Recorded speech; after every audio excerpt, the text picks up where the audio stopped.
Il est clair que la Russie a augmenté son implication militaire quantitative et qualitative en Syrie. Moscou n'a jamais caché le fait qu'elle continuait à livrer des armes à la Syrie dans le cadre de contrats passés. La nouveauté aujourd'hui est l'affirmation de la Russie de la présence des experts et des conseillers militaires sur le terrain pour instruire l'armée syrienne sur les nouveaux maniements et les nouvelles armes.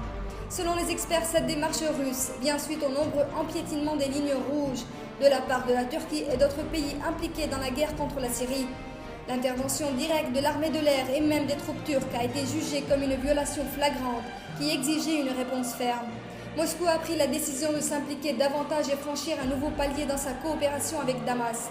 C'est un message clair que la Russie ne laisserait pas tomber son allié syrien et que rien n'a changé dans l'attitude de Moscou envers le président syrien Bachar el-Assad et son pouvoir.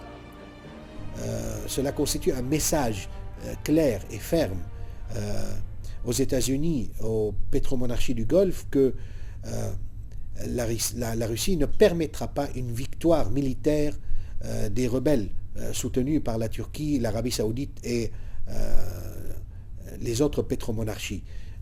Que certaines régions en Syrie sont considérées comme des lignes rouges que les rebelles ne peuvent pas franchir.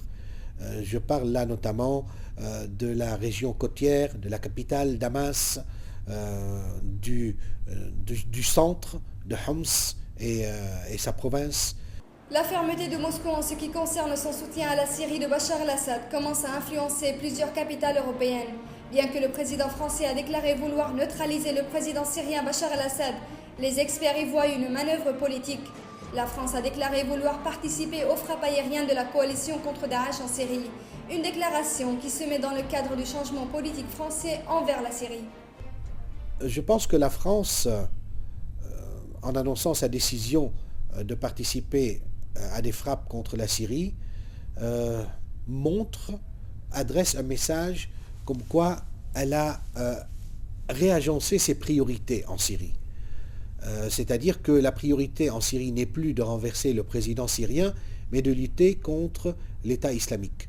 D'ailleurs, il y a un changement très clair dans la position de plusieurs pays clés en Europe, notamment le ministre des Affaires étrangères espagnol, qui a affirmé que le président syrien est un président légitime et que c'est lui qui possède un siège aux Nations Unies et qu'il est temps de discuter avec lui pour essayer de trouver une solution.